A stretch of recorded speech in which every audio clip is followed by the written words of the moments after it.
தமிழிசை சவுந்தரராஜன் வந்து இந்த ஒரு நிகழ்வின் மூலமாக இல்ல அமித்ஷா அவர்கள் கூப்பிட்டு அங்க பேசினாங்க அப்படிங்கிறதுக்காக கட்சியை விட்டு காங்கிரஸ் கட்சிக்கு வரப்போறார் அப்படிங்கிறது இது வந்து அறியாமையின் வெளிப்பாடு அப்படின்னு சொல்லி நாம எடுத்துக்கலாமே தவிர இது ஒரு யதார்த்தமான விஷயமே கிடையாது. அதாவது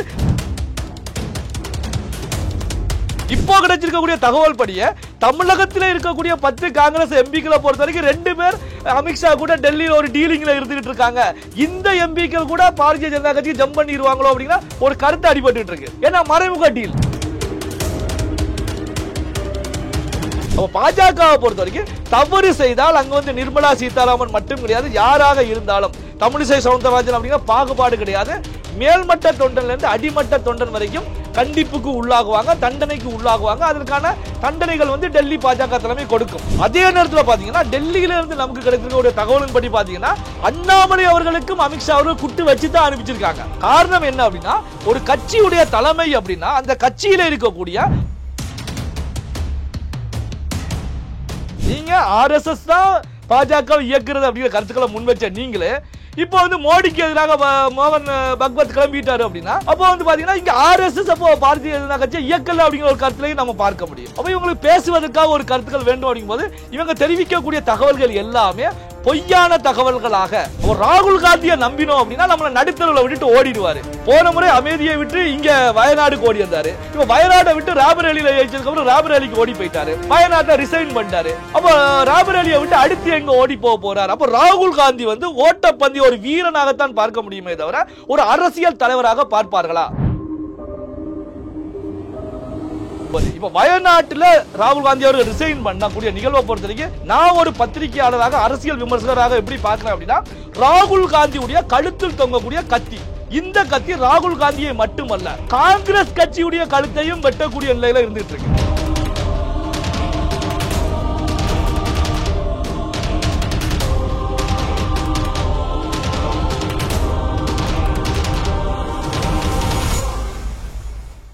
ரியல் ஒன் வாய்ஸ் நேயர்களுக்கு வணக்கம். இன்றைய சிறப்பு நேர்காணலுக்காக நம்முடன் இணைகிறார் அரசியல் விமர்சகர் திரு நெல்லை சிவா அவர்கள்.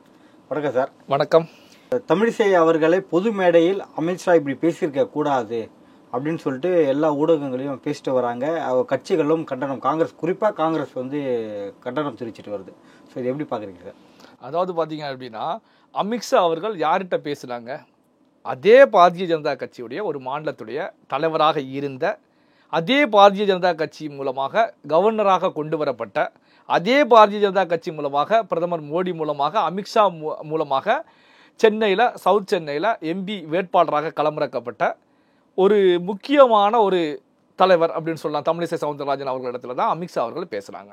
அமித்ஷா அவர்கள் வந்து பார்த்தீங்கன்னா அவருடைய கட்சி நிர்வாகிகளை பொறுத்த வரைக்கும் எங்கே வேண்டுமென்றாலும் பேசலாம். ஏன்னா அவருடைய கட்சியில் இருக்கக்கூடிய நிர்வாகிகள் மட்டத்தில் தான் பேசுகிறாங்களே தவிர ஸோ வெளியில் இருக்கக்கூடிய ஒரு நபரை கூப்பிட்டு பேசினாரா அப்படிங்கிறது கிடையாது. இது குறித்து தமிழிசை சவுந்தரராஜன் அவர்கள் எந்த ஒரு கருத்தையும் இந்த நிமிடம் வரைக்கும் முன்வைக்கல. அமித்ஷா அவர்கள் என்ன கூப்பிட்டு மிரட்டினாங்க, இல்லை அறிவுறுத்தலை முன் வச்சாங்க, இல்லை இது ஒரு தவறான முடிவு அப்படின்னு சொல்லி தமிழிசை சவுந்தரராஜன் தரப்புல இருந்து எந்த கருத்துக்களுமே முன்வைக்கல. இந்த கருத்துக்களை யார் முன்வைக்கிறாங்க அப்படின்னா காங்கிரஸ் கட்சியை சார்ந்தவர்களும் காங்கிரஸ் கட்சியை சார்ந்த ஊடகவியலாளர்களும் தான் இது போன்ற கருத்துக்களை முன்வைக்கிறாங்க. அப்படின்னா என்ன கருத்துக்களை முன்வைக்கிறாங்க அப்படின்னா பொதுவெளியில் அமித்ஷா அவர்கள் தமிழிசை சவுந்தரராஜன் கேட்டது ஒரு நாகரிகமான செயல் கிடையாது, இப்படி கேட்டிருக்கவே கூடாது, இது தவறான செயல். தமிழிசை ஒரு சில நிர்வாகிகளை பொறுத்த வரைக்கும் தமிழிசை சவுந்தரராஜன் அடுத்த நிமிஷமே வந்து காங்கிரஸ் கட்சியில் இணைந்து விடுவார் அப்படிங்கிற தொழிலையும் பேசிக்கிட்டு இருக்காங்க. இப்போ தமிழிசை சவுந்தரராஜன் யார்? அவர் பாரதிய ஜனதா கட்சிக்கு எதன் மீது ஈர்ப்பு ஏற்பட்டு பாரதிய ஜனதா கட்சிக்கு வந்தாங்க? அவங்க குடும்ப பின்னணி என்ன? இது எல்லாம் தெரிந்த நபர்கள் இது போன்ற கருத்துக்களை முன்வைக்க மாட்டாங்க. ஏதோ இன்னைக்கு நடக்கக்கூடிய அரசியல் நிகழ்வுகளை மட்டும் பார்த்துட்டு பேசக்கூடிய, அதாவது நுனிப்புள் மேயக்கூடியவர்கள் அப்படின்னு சொல்லலாம், இதை மட்டும் பார்த்துட்டு பேசுறாங்க அப்படின்னு தான் பார்க்க முடிகிறது. என்ன காரணம் அப்படின்னா தமிழிசை சவுந்தரராஜனே ஒரு காங்கிரஸ் பாரம்பரியமான குடும்பத்திலிருந்து வந்தவர். பாத்தீங்கன்னா அவருடைய தந்தை காங்கிரஸ்ல முக்கியமான தலைவராக இருந்தவர். யாரு? குமரி அனந்தன் அவர்கள். தமிழிசை சவுந்தரராஜன் அவருடைய உறவினர் சித்தப்பா முறை வேண்டியவர் தான் மறைந்த வசந்தகுமார் அவர்கள். இப்போ விஜய் வசந்த் அவர்கள் எம்பியா இருக்காங்க. பாத்தீங்கன்னா தமிழிசை சவுந்தரராஜனுடைய குடும்பமே வந்து ஒரு காங்கிரஸ் பாரம்பரியம் கொண்ட குடும்பம். அந்த குடும்பத்தில் வந்து ஆர்எஸ்எஸ் மூலம் ஈர்ப்பு ஏற்பட்டு இதன் மூலமாக பாரதிய ஜனதா கட்சியில மெடிக்கல் காலேஜ் படிக்கும் போது தன்னை இணைத்துக் கொண்டவர் தான் இந்த தமிழிசை சவுந்தரராஜன் அவர்கள். அன்னைக்கு தன்னுடைய இளமை காலத்தில் பாரதிய ஜனதா கட்சியில் இணைத்துக் கொண்ட தமிழிசை சவுந்தரராஜன் அவர்களை பொறுத்த வரைக்கும் 63 வயசான நிலையிலையும் தொடர்ச்சியாக ஒரே கட்சியில பயணிச்சுக்கிட்டு இருக்காங்க. அதாவது அவருடைய தந்தை காங்கிரஸ் கட்சியில இருந்ததன் மூலமாகத்தான் இந்த தமிழிசை சவுந்தரராஜனுக்கும் அவருடைய குடும்ப உறுப்பினர்களுக்கும் இடையில ஒரு நெருக்கம் கிடையாது அப்படிங்கிற கருத்துக்கள் கூட இருந்துகிட்டு இருக்கு. காரணம் என்ன அப்படின்னா, கட்சி வேறு கொள்கை வேறு அப்படிங்கிற அடிப்படையில் தான் கொஞ்சம் டிஸ்டன்ஸ்ல இருந்துகிட்டு இருக்காங்க அப்படிங்கிற தகவல்கள் கூட இருக்கிறது. இப்படிப்பட்ட பின்னணியை கொண்ட தமிழிசை சவுந்தரராஜன் வந்து இந்த ஒரு நிகழ்வின் மூலமாக இல்ல அமித்ஷா அவர்கள் கூப்பிட்டு அங்க பேசினாங்க அப்படிங்கிறதுக்காக கட்சியை விட்டு காங்கிரஸ் கட்சிக்கு வரப்போகிறார் அப்படிங்கிறது இது வந்து அறியாமையின் வெளிப்பாடு அப்படின்னு சொல்லி நாம எடுத்துக்கலாமே தவிர இது ஒரு யதார்த்தமான விஷயமே கிடையாது. அதாவது தமிழிசை சவுந்தரராஜனே இது போன்ற செய்திகளை பார்த்து சிரிக்கக்கூடிய ஒரு நிகழ்வாகத்தான் இருக்கும். அதுக்கப்புறம் நாம பார்க்க வேண்டியது என்ன அப்படின்னா, காங்கிரஸ் கட்சி பாரதிய ஜனதா கட்சியில முக்கியமான பதவிகள்ல இருந்த ஒருவர் வந்து இணைவதற்கு ஏற்ற கட்சியா? அதாவது காங்கிரஸ்ல இருந்து தான் பாஜகவுக்கு படையெடுத்துக்கிட்டு இருக்காங்க. இப்போ கிடைச்சிருக்கக்கூடிய தகவல் படியே தமிழகத்தில் இருக்கக்கூடிய 10 காங்கிரஸ் எம்பிக்களை பொறுத்த வரைக்கும் 2 பேர் அமித்ஷா கூட டெல்லியில் ஒரு டீலிங்ல இருந்துகிட்டு இருக்காங்க. இந்த எம்பிக்கள் கூட பாரதிய ஜனதா கட்சிக்கு ஜம்ப் பண்ணிடுவாங்களோ அப்படின்னா ஒரு கருத்து அடிபட்டு இருக்கு. ஏன்னா மறைமுக டீல் இதன் மூலமா இருந்துகிட்டு இருக்காங்க அப்படின்னு சொல்லி. அப்ப இப்படி இருக்கக்கூடிய ஒரு சூழ்நிலையில தமிழிசை சவுந்தரராஜன் வருவதற்கான வாய்ப்புகள் கிடையாது. அப்படி வர வேண்டிய நிலை ஏற்பட்டிருந்தால் அவர் தன்னை RSSல பாரதிய ஜனதா கட்சியில் இணைத்த காலகட்டத்தில் அவருடைய குடும்ப உறுப்பினர்கள் முயற்சி செய்தும் அந்த முயற்சி பலனளிக்காமல் போயிருக்கிறது. அந்த காலகட்டத்தில் அவங்க போயிருக்காங்க. அப்போ பாத்தீங்கன்னா 30-40 வருடங்களுக்கு மேலாக ஊறிய ஒரு கட்சியை விட்டு அந்த கட்சி மூலமாக பாத்தீங்கன்னா இப்போ தமிழிசையுடைய குடும்பம் குமரி அனந்தன் குடும்பமே காங்கிரஸ் கட்சியால் ஓரம் கட்டப்பட்டு விட்டது. காங்கிரஸ் கட்சி முக்கியத்துவம் கொடுக்கல அப்படிங்கிற கருத்துக்கள் காங்கிரஸ்ல இருக்கக்கூடிய தலைவர்களே கடந்த காலம் முன் வச்சாங்க. அவங்க குடும்பத்துக்கு குமரி ஆனந்தனுக்கு எந்த ஒரு முக்கியத்துவமும் கொடுக்கல. ஆனா தமிழிசை சவுந்தரராஜனை, அதாவது தமிழிசை சவுந்தரராஜன் அவர்கள் தமிழக பாஜக தலைவராக வரும்போது பேசப்பட்ட விஷயம் இது. குமரி ஆனந்தனுக்கு காங்கிரஸ் கட்சி எந்த ஒரு இம்பார்ட்டன்ஸும் கொடுக்கல. ஆனா பாரதிய ஜனதா கட்சியை பொறுத்த வரைக்கும் அவருடைய மகளை மாநில தலைவராக ஆக்கி அழகு பார்க்கிறது அப்படிங்கிற கருத்துக்கள் முன் வச்சாங்க. இதற்கு பேச தகுதி இல்லாத ஒரு சூழ்நிலையில பேச முடியாத நிலையில தான் காங்கிரஸ் தலைவர்கள் இருந்துட்டு இருந்தாங்க. அதன் பிறகு பாத்தீங்கன்னா மாநில தலைவர் மட்டுமல்லாமல் ஆளுநராகவும் பல்வேறு மாநிலங்களுக்கு சென்று விட்டு இப்ப MP வேட்பாளராக வந்திருக்காங்க. மீண்டும் தமிழிசை சவுந்தரராஜனுக்கு டெல்லி பாஜக தலைமை எந்த பதவியை கொடுக்க போறது அப்படிங்கிற நிலையிலையும் விவாதங்கள் நடந்துகிட்டு இருக்கு. இப்படி இருக்கக்கூடிய தமிழிசை சவுந்தரராஜன் அவர்கள் காங்கிரசுக்கு செல்வார் அப்படிங்கிறது வந்து எதிர்கட்சிகளை பொறுத்த வரைக்கும் ஏதாவது ஒரு விஷயத்தை பேசணும். ஏன்னா வந்து பாத்தீங்கன்னா காங்கிரஸ்ல இருந்து விஜயதாரணி பாஜக பக்கம் வந்துட்டாங்க, பல்வேறு கட்சியில இருந்து இங்க படையெடுத்துக்கிட்டே இருக்காங்க. அப்படிங்கும் போது இப்போ இவர்கள் இதை வைத்து அரசியல் செய்கிறார்களே தவிர இது நிதர்சனமான உண்மை எதுவுமே கிடையாது. இன்னும் ஒரு சில ஊடகத்தில் பார்த்தீங்கன்னா நிர்மலா சீதாராமன் ஆக இருந்தால் இப்படி பண்ணியிருப்பாங்களா, பொது இடத்துல இப்படி பண்ணியிருப்பாங்களா அப்படின்னு சொல்லிட்டு ஒரு கேள்வியை முன்வைக்கிறாங்க. இது எப்படி பாக்குறீங்க சார்? அதாவது காங்கிரஸ் கட்சியை பொறுத்த வரைக்கும் இரும்பு கோட்டை அப்படின்னு தான் சொல்ல முடியும். அதாவது கட்சியில தவறுகள் நடந்தால் அதை கண்டிப்பதிலையும் அதே நேரத்தில் வந்து கட்சியில வந்து கட்சிக்காக உழைத்தவர்களை உயரிய பதவிகளுக்கு எடுத்து சென்று பாராட்டக்கூடிய நிகழ்வுகளும் பாரதிய ஜனதா கட்சியில மட்டும்தான் இருக்குன்னு நம்ம அடிச்சு சொல்லலாம். என்ன காரணம் அப்படின்னா, தமிழகத்தில் பாஜக தலைவராக இருந்த எல் முருகன் 4 சட்டமன்ற உறுப்பினர்கள் உருவாக்கியதன் மூலமாகத்தான் தொடர்ந்து மீண்டும் அங்க வந்து அமைச்சராக பதவியேற்றிருக்காங்க. அது ராஜ்யசபா மூலமாக. அப்போ பாத்தீங்கன்னா பாரதிய ஜனதா கட்சியில உயரிய பதவிகளுக்கு வரக்கூடிய நபர்கள் எல்லாம் எடுத்து பாத்தீங்கன்னா ஏதாவது அரசியல் பேக்ரவுண்ட் அவர்களுக்கு இருக்கிறதா அப்படின்னா பெரிய அளவில் அரசியல் பேக்ரவுண்டே கிடையாதவர்கள் அங்கு முன்னிலைப்படுத்தப்படுறாங்க. ஏன்னா அவருடைய உழைப்பு. இதெல்லாம் காங்கிரஸ் கட்சியில கிடையாது. ஏன்னா காங்கிரஸ் கட்சி வந்து பாத்தீங்கன்னா இந்தியா சுதந்திரம் பெற்றதுல இருந்து நீண்ட நெடிய காலம் ஆட்சி பண்ணாலும் அங்க வந்து பாத்தீங்கன்னா ஒரு பகுதிக்கு ஒரு சில நபர்கள் இருக்காங்க, முக்கிய புள்ளிகள். இவர்கள் குறுநில மன்னர்கள் போல அங்க கோல வச்சுவாங்க. அப்ப இந்த அடிப்படையில் தான் போயிட்டு இருக்கோம். அந்த குறுநில மன்னர்களுடைய வாரிசுகளுக்கு தான் அங்க முக்கியத்துவம் கொடுக்கப்படுமே தவிர அடிமட்ட தொண்டனுக்கு முக்கியத்துவம் கொடுக்கப்படுகிறதா? அடிமட்ட தொண்டனுக்கு அங்க முக்கியத்துவம் கிடையாது.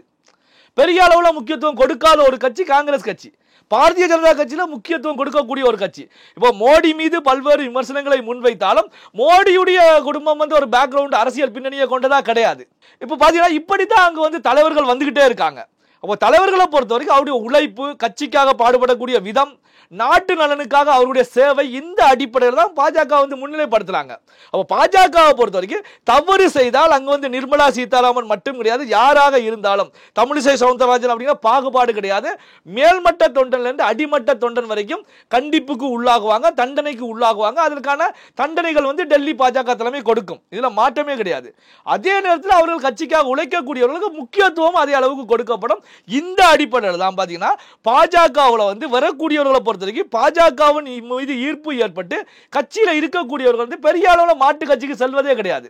மாற்று கட்சியிலிருந்து பாஜக வரக்கூடிய நபர்களை பொறுத்த வரைக்கும் ஜம் பண்ணி செல்லக்கூடிய நிகழ்வுகள் இருக்குமே தவிர காலங்காலமாக பாஜகவில் இருக்கக்கூடியவங்க யாருமே மாற்று கட்சிக்கு சென்றதாக பெரிய அளவில் இந்த வரலாறும் கிடையாது. ஆனால் காங்கிரஸ் கட்சியில 30-40 ஆண்டுகளாக ஊறியவர்கள் கூட காங்கிரஸ் கட்சி மீது விமர்சனங்களை முன்வைத்துட்டு பாஜக பக்கம் வந்துட்டு இருக்காங்க. இதுதான் பாஜகவுக்கும் காங்கிரசுக்கும் இடையில இருக்கக்கூடிய வித்தியாசமா நாம பார்க்க முடியும்.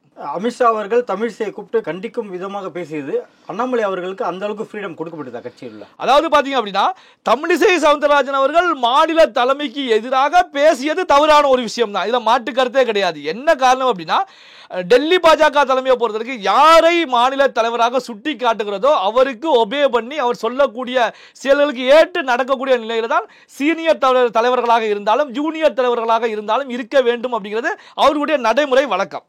இப்போ பாத்தீங்கன்னா அண்ணாமலை மாநில தலைவராக வரும்போது எத்தனை வயசு?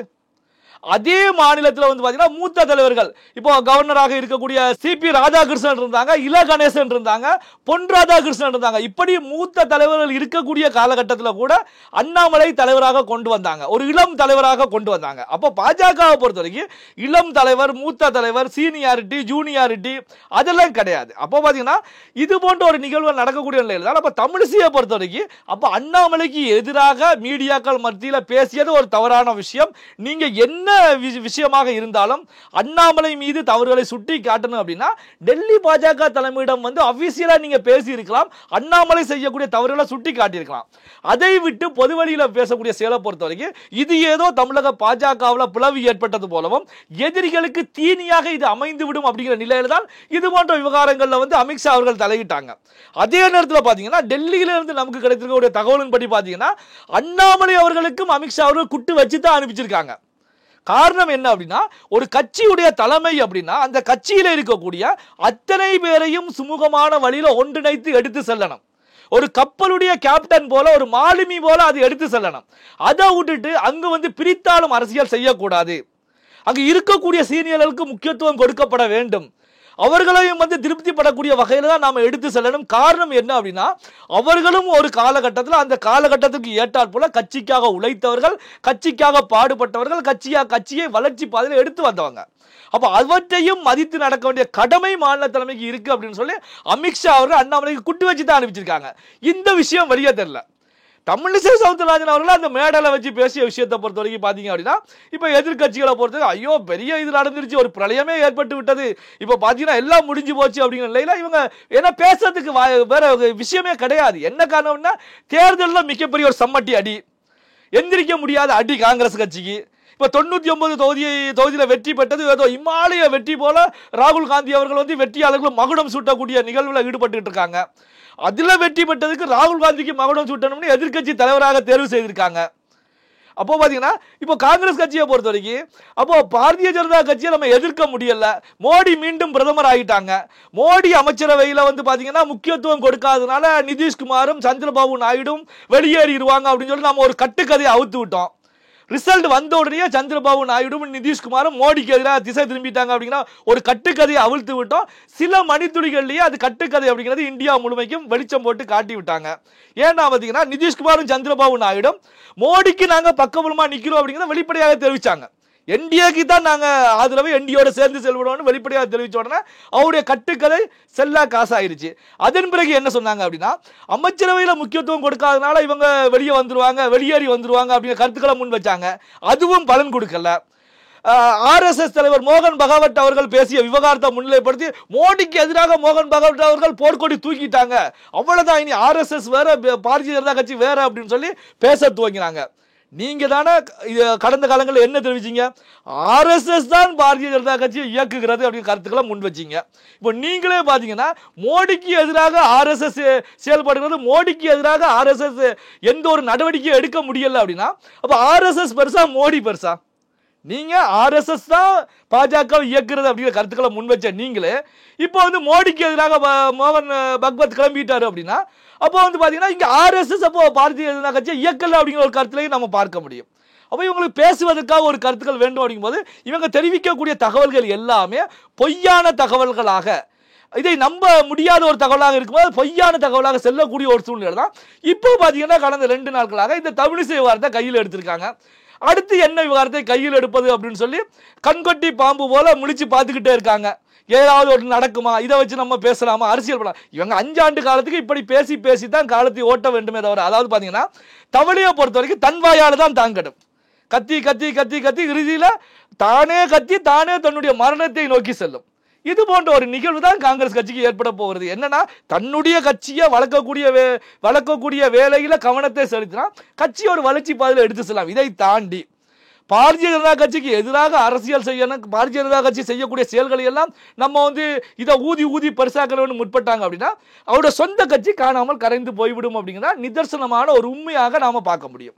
ராகுல் காந்தி அவர்கள் வயநாட்டு தொகுதியை ராஜினாமா செய்துவிட்டு பிரியங்கா காந்தி அந்த பதவிக்கு போட்டிவிடுவதாக தகவல் வந்துருக்கு. அப்படி போட்டிட்டு ஜெயித்தால் பார்லிமெண்ட்டுகளில் அவங்களுக்கான என்ன முக்கியத்துவம் கொடுப்பாங்க சார் காங்கிரஸ்? இல்ல, இதுல கவனிக்கப்பட வேண்டிய விஷயம் ஒன்று இருக்கு. அதாவது பாத்தீங்கன்னா ராகுல் காந்தி அவர்கள் அமேதியில தோற்கடிக்கப்பட்ட பிறகு வயநாட்டில் நின்று ஜெயிச்சாங்க. மீண்டும் இப்போ 2024 எலெக்ஷன்ல வயநாட்டில் நிற்கும் போதே அங்கு ஆளும் கட்சியாக இருக்கக்கூடிய கம்யூனிஸ்டை பொறுத்தவரைக்கும் எதுக்கியா எங்களுக்கு எதிராக நீ மோதுற? நீ மோத வேண்டிய எதிரி பாரதிய ஜனதா கட்சி மோடி. உத்தரப்பிரதேசத்தில் போய் பாஜகவுக்கு எதிராக மோதுறதை விட்டுட்டு ஒரே குடும்பத்துக்குள்ள நீ முட்டுறன்னு முட்ட வர்றியே, இது நியாயமானு சொல்லி ஒரு கேள்வி வச்சாங்க. ராகுல் காந்தி அவர்கள் அங்க நின்று கம்யூனிஸ்ட் மூத்த தலைவர் ராஜாவுடைய மனைவி அன்னி ராஜாவுக்கு எதிராக களம் கண்டு அவரை தோற்கடிச்சு அங்க வெற்றி வாகை சூடினாங்க. இப்போ என்ன நடக்கிறது? வயநாட்டை ரிசைன் பண்ண போறேன். இதை ரிசைன் பண்ணதுக்கு பதிலாக உங்களுடைய ஐஎன்டி அலையன்ஸ்ல இருக்கக்கூடிய ஒரு கூட்டணி கட்சி உங்களுடைய உடன்பிரவா சகோதரிக்கு ஒரு வெற்றி வாய்ப்பை சூடி கொடுத்திருக்கலாம். அப்ப அந்த எண்ணிக்கை தொடர்ந்து இருக்கும். நீங்க என்னன்னா உங்களுடைய சகோதரிக்கு எதிராக ஒரே அணியில இருக்கக்கூடியவர்கள் ஒரே குடும்பமாக தான் பார்க்க முடியும். உங்களுடைய சகோதரிக்கு எதிராகவே கேரளாவில் பார்த்தீங்கன்னா போய் ஒரு மிகப்பெரிய ஒரு காளை மாடு போல ஜல்லிக்கட்டு காளை மாடு போலவே முட்டி மோதி அவங்கள டேமேஜ் பண்ணீங்க, தோற்கடிச்சிங்க, வெற்றி வாகை சூடினீங்க. இப்போ நீங்களே ரிசைன் பண்ண போறீங்க. இது கேரளா மக்களை சிந்திக்க வைக்கும். அப்போ ராகுல் காந்தியை நம்பினோம் அப்படின்னா நம்மளை நடுத்தரவில் விட்டுட்டு ஓடிடுவாரு. போன முறை அமேதியை விட்டு இங்க வயநாடுக்கு ஓடி வந்தாரு. இப்போ வயநாட்டை விட்டு ராபரேலியில் ஜெயிச்சதுக்கு அப்புறம் ராபரேலிக்கு ஓடி போயிட்டாரு. வயநாட்டில் ரிசைன் பண்ணிட்டாரு. அப்போ ராபரேலியை விட்டு அடுத்து எங்க ஓடி போறார்? அப்போ ராகுல் காந்தி ஓட்டப்பந்தி ஒரு வீரனாகத்தான் பார்க்க முடியுமே தவிர ஒரு அரசியல் தலைவராக பார்ப்பார்களா? நீங்க நின்று ஜெயிச்ச தொகுதி மக்களுக்கு 5 ஆண்டு காலம் இருந்து அங்க மக்களுக்கு சேவை செய்யணும். அப்போ வயநாட்டை விட்டு ஓடுறீங்க அப்படின்னா அப்போ வயநாட்டு மக்கள் கேரளா மக்களை பொறுத்த வரைக்கும் உங்கள் மீது ஒரு ஏளன பார்வை விழும். நீங்க இல்ல என்னுடைய சகோதரி பிரியங்கா காந்தியை நிறுத்தலாம், தேர்தலில் ஜெயிக்க வைக்கல அப்படின்னா யாருக்கு எதிராக களமாட போறீங்க? கம்யூனிஸ்டுகளுக்கு எதிராக மீண்டும் களமாட போறீங்க. கம்யூனிஸ்ட் உங்க அணியில தானே இருக்குது. அப்போ பாத்தீங்கன்னா நீங்க நீங்கள் ஒரு வேட்பாளர் இறக்கி களம் காண்பதற்கு பதிலாக கம்யூனிஸ்ட் மூத்த தலைவர் ராஜாவுடைய மனைவி ஆண்டி ராஜாவுக்கு பிரச்சாரம் பண்ணி அவரை ஜெயிக்க வச்சுட்டு போங்க. அவங்க மக்களுக்கு சேவை பண்ணிட்டு போவாங்கல்ல. எதுக்கு ஒரு வேஷம் போட்டு இரட்டை வேஷ அரசியல்? இப்போ பிரியங்கா காந்தி அங்க களத்தில் இறக்கி பிரியங்கா காந்தி தோல்வி அடைச்சிட்டாங்கன்னு ஒரு பேச்சுக்கு வச்சுக்குவோம். காங்கிரஸ் கட்சியுடைய எதிர்காலம் என்ன ஆகும்? ஏன்னா ஏதோ பிரியங்கா காந்தியை வச்சுதான் உத்தரப்பிரதேசத்தில் நீங்க கணிசமான எண்ணிக்கை வெற்றி பெற்றீங்க. ராகுல் காந்திக்கு அங்க சீட் கிடையாது. பிரியங்கா காந்தி அங்கு இரவு பகலாக வேலை செய்து இந்திரா காந்திக்கு பிறகு நான் தான் அப்படிங்கிற ஒரு இமேஜ் அங்க பதிவு செய்ததன் மூலமாகத்தான் அங்க எண்ணிக்கை கூடுதலாக கிடைச்சிருக்கு. இது மீடியாக்கள் எல்லாமே வெளிப்படையாகவே போட்டாங்க. இந்திரா காந்திக்கு பிறகு இந்திரா காந்தி வழியில பிரியங்கா காந்தி செயல்பட்டு இருக்காங்க. பிரியங்கா காந்தி அங்கு இரவு பகலாக உழைக்கக்கூடிய செயல்பாடுகள் தான் அவர் அந்த காங்கிரஸ் கட்சியுடைய எண்ணிக்கை அதிகரிப்பதற்கு மிக முக்கிய காரணம் அப்படின்னு சுட்டி காட்டுறாங்க. அந்த பிரியங்கா காந்தியை எடுத்துட்டு வயநாட்டில் இறக்கி விட்டு வயநாட்டில் ஒருவேளை மண்ணை கவி விட்டால் காங்கிரஸ் கட்சி முடிஞ்சு போச்சு. அப்ப காங்கிரஸ் கட்சியை முடிச்சு வைப்பதற்கு ராகுல் காந்தி துடிச்சுக்கிட்டு இருக்காரு. ஏன்னா அங்க 99 எண்ணிக்கையை எட்டி பிடிச்சாங்க. அதுல 1 ரிசைன் பண்ண போது 98 ஆக போகுது. இப்போ காங்கிரஸ்ல இருந்து எத்தனை பேர் பாஜக ஜம்ப் ஆக போறாங்க? அப்போ பாத்தீங்கன்னா இது எல்லாமே காங்கிரஸ் கட்சியை பொறுத்த வரைக்கும் ஒரு திட்டமிடல் சரியாக இல்லை. யாருக்கு எதிராக நாங்க மோத போறோம், எதிரில் நிற்கிறது எதிராளியா, நண்பனா, சகோதரனா, சகோதரியா, இது எதுவுமே பார்க்காமல் அரசியலுக்காக அவர்கள் செய்யக்கூடிய செயல்பாடுகளை பொறுத்த வரைக்கும் தன் தலையில் தானே மண்ணை அள்ளி போடுவது. இப்ப வயநாட்டில் ராகுல் காந்தி அவர்கள் ரிசைன் பண்ணக்கூடிய நிகழ்வை பொறுத்த வரைக்கும் நான் ஒரு பத்திரிகையாளராக அரசியல் விமர்சகராக எப்படி பார்க்கிறேன் அப்படின்னா, ராகுல் காந்தியுடைய கழுத்தில் தொங்கக்கூடிய கத்தி. இந்த கத்தி ராகுல் காந்தியை மட்டுமல்ல காங்கிரஸ் கட்சியுடைய கழுத்தையும் வெட்டக்கூடிய நிலையில இருந்துட்டு இருக்கு. அப்போ ராகுல் காந்தி அவர்கள் ராபரேலியில ரிசைன் பண்ணிட்டு வயநாட்டில் நின்னா கூட பரவாயில்லை. ஏன்னா ராபரேலியை பொறுத்த வரைக்கும் சோனியா காந்தி அவர்கள் நின்று வெற்றி பெற்ற தொகுதி. ஆனா வயநாட்டில் ரிசைன் பண்ணாங்க அப்படின்னா காங்கிரஸ் கட்சி கேரளாவில் தன்னுடைய ஆதிக்கத்தை முழுமையாக இழக்க போகிறது அப்படிங்கிறத நாம 100% அடித்து சொல்ல முடியும். எதிர்கட்சி துணைத் தலைவர் பதவியை காங்கிரஸ் எந்த கட்சிக்கு கொடுக்க தயாரா இருக்கு? அதாவது பாத்தீங்க அப்படின்னா ராகுல் காந்தி அவர்களை எதிர்க்கட்சி தலைவராக அமர வைக்க வேண்டும் அப்படிங்கிற நிலையில அவர் தேர்வு செய்யப்பட்டு அதுக்கான ப்ராசஸ் ஒரு பக்கம் சென்றுகிட்டே இருக்கு. இந்த பக்கம் பாத்தீங்க அப்படின்னா துணைத் தலைவர் அப்படிங்கிற ஒரு நிலையை திமுக பெற வேண்டும் அப்படின்னு சொல்லி தீவிரமா இருந்துட்டு இருக்காங்க. அதாவது TR பாலுவையோ அல்லது கனிமொழி அவர்களையோ துணைத் தலைவராக அமர வைக்கலாம் அப்படிங்கிற ஒரு ப்ராசஸ் எடுக்கும் போதுதான் இந்த பக்கம் சமாஜ்வாடி பார்ட்டியை பொறுத்த வரைக்கும் இந்திய அளவுல 3வது மிகப்பெரிய கட்சி யாரு? நாங்களா 3வது மிகப்பெரிய கட்சி, 37 இடங்கள்ல வெற்றி பெற்றிருக்கோம். காங்கிரசுக்கு அடுத்த நிலையில 3வது பெரிய கட்சியாக இருக்கும் அப்படிங்கிறத பதிவு செய்து இதன் மூலமாக அடுத்த பதவிகள் காங்கிரஸ் கட்சிக்கு அடுத்த நிலையில் இருக்கக்கூடிய பதவிகளை பொறுத்த வரைக்கும் எங்க கட்சிக்கு கொடுக்கணும் அப்படின்னு சொல்லி அகிலேஷ் யாதவ் அவர்கள் செக் வச்சிருக்காங்க. அப்போ அகிலேஷ் யாதவ் அவர்கள் கேட்கக்கூடிய நிகழ்வு சரியான ஒரு நிகழ்வு தான். ஏன்னா இந்திய அளவில் 240 பாஜக, 99 காங்கிரஸ், 37 சமாஜ்வாடி பார்ட்டி, திரிணாமுல் காங்கிரஸ் 29 தொகுதி, திமுக 21. அப்போ 5வது இடத்துக்கு தள்ளப்பட்ட ஒரு கட்சிக்கு முக்கிய பதவியை கொடுப்பதற்கு 3வது இடத்தை பிடித்த ஒரு கட்சி விட்டு கொடுப்பாங்களா? விட்டு கொடுக்க மாட்டாங்க. அப்போ திமுகவுக்கு எதிராக அகிலேஷ் யாதவ் அவர்கள் ஈட்டியை எறிய துவங்கி விட்டார், குறிப்பாத்து ஈட்டி எறிய துவங்கிட்டார். அப்போ பாத்தீங்கன்னா அப்போ INDA அலையன்ஸுக்குள்ளேயே ஒரு விரிசல் ஏற்படுவதற்கான ஒரு சூழல் இப்போ உருவாகி இருக்கு. இப்போதானே இப்போ தேர்தல் முடிந்து ரிசல்ட் வந்து பிரதமராக மோடி அவர்கள் பதவியேற்றிருக்காங்க. இந்த INDA அலையன்ஸை பொறுத்தவரைக்கும் இப்போதான் கொஞ்சம் கொஞ்சம் புகைய துவங்கி இருக்கு. இந்த புகைய துவங்கிய நிகழ்வை பொறுத்த வரைக்கும் இன்னும் கொஞ்சம் கொஞ்சமா புகைய துவங்கி மிகப்பெரிய அளவில் வெடித்து சிதற போகுது. சிதறும் போது பாத்தீங்கன்னா இந்த INDA அப்படி ஒரு அலையன்ஸ் இருக்குமா அப்படின்னா குறைந்தது ஒரு 6 மாசம் 1 வருடத்துக்குள்ளாக இந்த INDA இருக்காது அப்படிங்கிறதா என்னுடைய ஒரு வெளிப்படையான பார்வை அப்படின்னு சொல்லலாம். நடப்பு அரசியல் குறித்து பல்வேறு கருத்துக்களை பொறுத்தவரைக்கும் மிக்க நன்றி சார். நன்றி.